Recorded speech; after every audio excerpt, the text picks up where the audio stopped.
Cook with Comali season 7 போன வாரம் படப்பிடிப்புல ஒரு புது கோமாளியா திவாகரை இன்ட்ரோடியூஸ் பண்றோன்ற மாதிரி இன்ட்ரோடியூஸ் பண்ணி ஷூட்டிங் நடந்திருக்கு. அந்த ஷூட்டிங் நடந்ததுல திவாகர் பண்ண சில பல பிஹேவியர்ஸ் காரணமாக சேனல்ல இருந்து அதிரடியா அந்த இடத்துல இருந்து நீக்கப்பட்டிருக்கார் திவாகர் அவர்கள். அதுக்கப்புறம் அவர் என்ன பண்ணாரு, கோவத்துல ஒரு வீடியோ ஃபுட்டேஜ் ரிலீஸ் பண்றாரு. அந்த வீடியோ ஃபுட்டேஜ்ல கானா வினோத், புகழ் மற்றும் மாக்காப்பா இந்த மாதிரி என்ன அடிச்சுட்டாங்க, இந்த மாதிரி பிஹேவியர் பண்ணிட்டாங்கன்ற மாதிரி பல புகார்களை வச்சுட்டு போலீஸ்லயும் கம்ப்ளைண்ட் பண்ணியிருக்கிறார். கம்ப்ளைண்ட் பண்ணிட்டு இப்ப ரீசெண்டா போய் அந்த வீடியோவை செக் பண்ணி பார்த்தா அந்த வீடியோ ஃபுட்டேஜ் காணவில்லை அப்படின்ற தகவல் தான் நமக்கு வருது. இன்னொரு பக்கம் கானா வினோத், மாக்காப்பா, புகழ் அங்க என்ன நடந்தது, எந்த மாதிரி விஷயங்கள்லாம் அவர் பண்ணாருன்ற சில பல உண்மைகளை போட்டு உடைச்சிருக்கிறாங்க.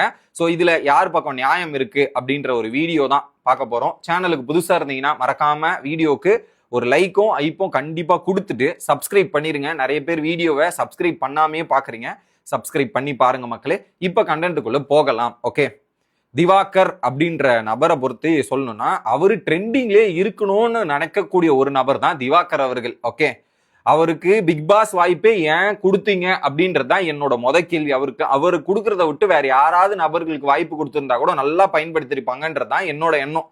ஏன்னா பிக் பாஸ் அவர் கொஞ்சம் கேம்லாம் நல்லா விளையாடினார் தான்.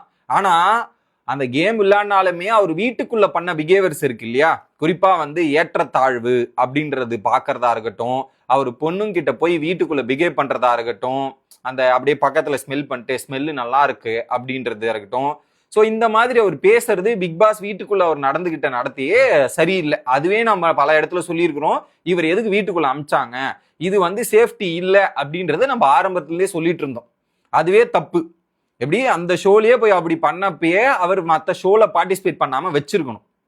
அப்படி வைக்கல. அங்கேயும் போயிட்டு மற்றவங்களை தரம் தாழ்த்தி இவரு தான் மேல, இவர் மட்டும்தாங்க ஒரு ஆர்டிஸ்ட், இவர் மட்டும்தாங்க எல்லாமே தெரியும், இவருக்கு தான் எல்லாமே வருது, மற்றவங்களுக்கு எல்லாம் எதுவுமே வராதுன்ற மாதிரி தான் அவர் பேசிட்டு இருந்தார். ஓகே, அப்பயுமே அந்த ஆக்ஷன்ஸுமே எடுக்கல. இப்போ அவர் வெளியே என்ன வீடியோ ஃபுட்டேஜ்ல போட்டிருக்காரு, என்ன புகழ், கானாவினத்தெல்லாம் சேர்ந்து என்னை அடிச்சுட்டாங்க, அதுவும் குடி போதையில இரும்பு ராட்ல அடிச்சு எனக்கு ரத்தம் காயெல்லாம் வந்துருச்சுன்ற மாதிரி இவர் சொல்றார். எப்படி இவர் சொல்றார்? ஓகே, அதனால நான் போய் இவிபி நசரத் போலீஸ் ஸ்டேஷன்ல நான் கம்ப்ளைண்ட் பண்ணிருக்கிறேன் அப்படின்றதையும் ஹைலைட் பண்றாரு. சரி, ஓகே, கம்ப்ளைண்ட் கொடுத்திருக்கிறார். இவர் சொல்றது என்ன, ஃபர்ஸ்ட் இவங்க எல்லாம் சேர்ந்து என்ன அடிச்சாங்கன்ற மாதிரி சொல்றாங்க. சும்மா இருக்கணும்னா எவனா போய் அடிப்பானா அப்படின்ற கேள்வி எனக்கு முதல்ல வருது. இவர் ஏதாவது பண்ணியிருந்தா தானே ரியாக்ஷன் நடக்கணும், ஆக்ஷன் நடக்காம ரியாக்ஷன் எப்படி நடக்கும் அப்படின்ற ஒரு பாயிண்ட்ல ஃபர்ஸ்ட் புகழ் பொறாமப்படுறாரு. புகழ் பொறாம, அவர் தாண்டி வேற யாருமே முன்னேறக்கூடாது அப்படின்ற மாதிரி பொறாமை மிக்க நகர் புகழ் அப்படின்ற ஒரு கம்ப்ளைண்ட்டும், வினோத் நல்லவரே இல்லை அப்படின்னு. வினோத் கதையை பத்தி எங்களுக்கு தெரியாதா?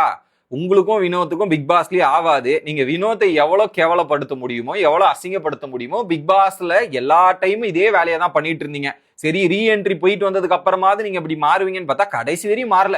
பேருக்கு தான் இது. ஸோ அந்த அளவுக்கு வினோத் முன்னேறதும் பேர் வாங்குறதும் உங்களால அக்செப்ட் பண்ண முடியல. ஆனா நல்லவர் இல்லைன்றது கெட்ட பேரை வினோத்துக்கு உருவாக்கணும்ன்றதுக்காக நீங்க எவ்வளவு தீவிரமா செயல்பட்டீங்கன்றது எங்களுக்கு தெரியும். ஸோ அவரை பொறுத்தவரையும் அவர் தான் நல்லவர், அவருக்கு தான் பாப்புலாரிட்டி, அவரு தான் எல்லாமே இருக்கு, மற்றவங்களுக்குலாம் எதுவுமே கிடையாது அப்படின்ற ஒரு எண்ணம். ஸோ முழுக்க முழுக்க சுயநலம் அப்படின்றது ஒரு பாயிண்ட், அவர் தான் அப்படின்றது. இதுல குடும்பத்தை தரம் தாழ்ந்தி பேசிட்டாங்க, இதெல்லாம் பத்தி அவர் சொல்றாரு. ஆனா இவர் தான் மெஜாரிட்டியா பண்ணுவாங்க, மற்றவங்க எல்லாம் பண்றாங்களான்னு எனக்கு தெரியல. ஆனா நம்ம பார்த்த வரைக்கும் இவர் பண்ணக்கூடிய நபர் தான் அப்படின்றத சொல்றாரு. குறிப்பா என்னுடைய வளர்ச்சி பிடிக்காம வைத்தறிச்சல்ல என்ன ஷோல விட்டு தூக்கிட்டாங்க, எனக்கு 8 கோடி மக்கள் இருக்காங்க, இதெல்லாம் இருக்காங்கன்னு சொல்றது மிருகங்கள். எப்படி மிருகங்கள், இந்த மிருகங்கள்லாம் வெளிச்சம் போட்டு காட்டுறதுக்காக தான் நான் அதை பண்ணியிருக்கேன்ற மாதிரி தன்னைத்தானே எக்ஸ்போஸ் பண்ற ஒரு வேலையா தான் இவர் பண்ணியிருக்கிறார் திவாகர். எப்படி அவர் எக்ஸ்போஸ் பண்றதுதான் முழுக்க முழுக்க அந்த வீடியோல பண்ணியிருக்கிறார். இதுல சொன்ன குற்றச்சாட்டுலாம் வினோத்துக்கும் இவருக்கும் செட் ஆகாது. அந்த ஒரு பிக் பாஸ் ஷோல அவரால் அக்செப்ட் பண்ண முடியல. வினோத்துக்கு அந்த ரெஸ்பான்ஸும் இதெல்லாம் கிடைச்சது அவரால் அக்செப்ட் பண்ணி ஏத்துக்க முடியல. அதை எங்க காட்ட முடியுமோ இந்த இடத்துல தீர்த்துக்கிறார்.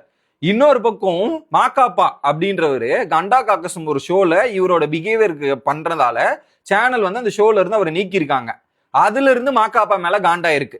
இப்ப குக் வித் கோமாளி ஷோல இவர் புகழ் கூட உட்காந்து பேசும்போது புகழ் இதெல்லாம் பண்ணும்போது அங்க இது மேல காண்டாயிட்டு, சோ இவருக்கு பொறாம ஆக்சுவலா இவர் வளர்ச்சிக்கு மத்தவங்களுக்கு பொறாமையா, இவரே எல்லாத்தையும் இது பண்ணிக்கிட்டு இவர் ஒரு விஷயத்த பிம்பத்தை உருவாக்கிட்டு அடுத்தவங்க மேல இதை அப்படியே தெளிச்சு விட்டுறது. சரி, இவங்க 4 பேர் என்ன பதில் சொன்னாங்க அப்படின்றது கேட்டீங்கன்னா, இவரு ஷோக்கு போயிருக்காரு மக்களே. ஷோக்கு போயிட்டு என்ன பண்ணுவாங்க, கோமாளி பேரிங் நடக்கும். இப்ப அந்த பேரிங் நடக்கும்போது ஒரு கப்புள்ஸ் கூட பேர் ஆகும்போது இவர் போய் வந்து பேசக்கூடாத வார்த்தைகள்லாம் பேசுவது, ஆபாச வார்த்தைகள், பெண்கள் கிட்ட எப்படி பிஹேவ் பண்ணுமோ அதை மாதிரி பிஹேவ் பண்றது இல்ல. பிக் பாஸே ஒரு பெரிய எடுத்துக்காட்டு. பிக் பாஸே பெரிய எடுத்துக்காட்டு. அவர் திவ்யா கிட்ட பிஹேவ் பண்ணதா இருக்கட்டும், அதுக்கப்புறம் பாத்தீங்கன்னா இன்னும் ஒரு பாயிண்ட்ல பார்வதி கிட்ட பிஹேவ் பண்ண விதமா இருக்கட்டும், பார்வதியை ரியாக்ட் பண்ணிருப்பேன். இந்த மாதிரி நிறைய பிஹேவியர்ஸ் அவர் பண்ணியிருக்கிறார் பிக் பாஸ் வீட்டுக்குள்ளேயே. சோ அதெல்லாம் பார்த்ததுக்கு அப்புறம் இங்கேயும் போய் அப்படி பிஹேவ் பண்ணிருப்பாரு, அதுல மாற்று கருத்தே இல்ல. அதுல என்ன பண்ணிருக்காரு, நிஷாக்கு கோமாளியா பேரா, நிஷா கூட கோமாளியா பேரானாரா இல்லையான்னு தெரியல.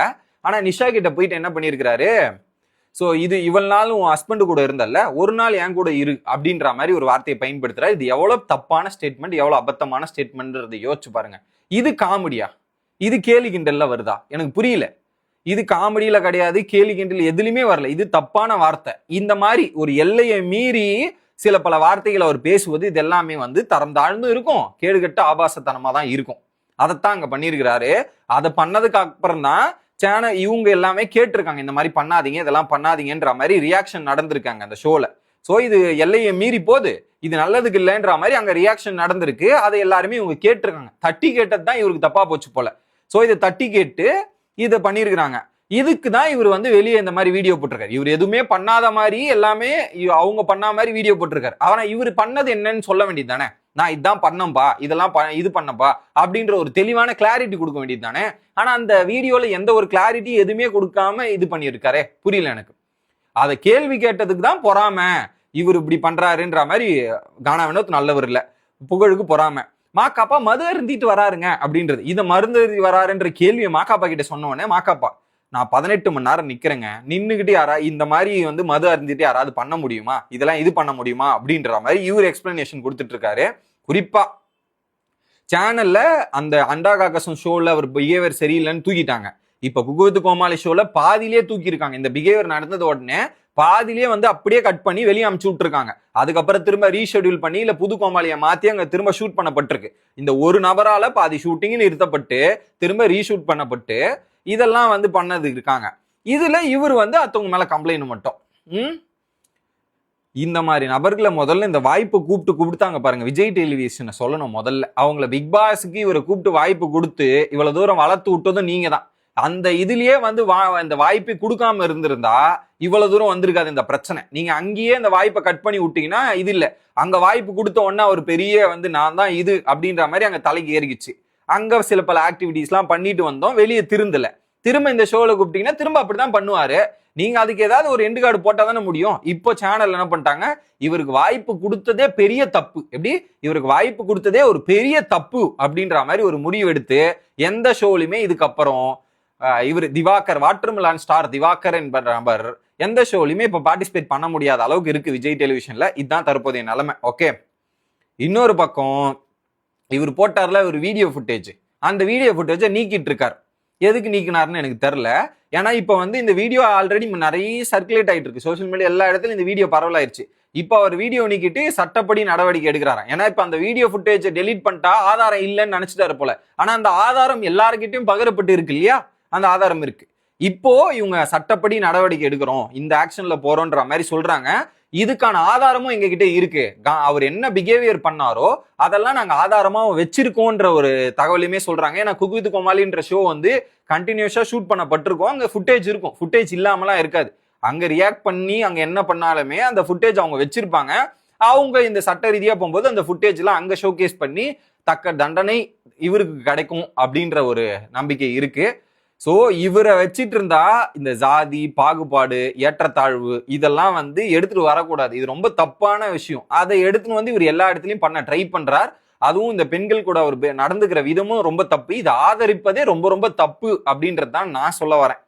இதைத்தான் இந்த மாதிரி நபர்களை கூப்பிட்டு வச்சு வாய்ப்பு இவரை ப்ரொமோட் பண்ணி இவரை இது பண்ணி பெரிய ஆளாக்குறாங்களே, அதுதான் பெரிய தப்பு.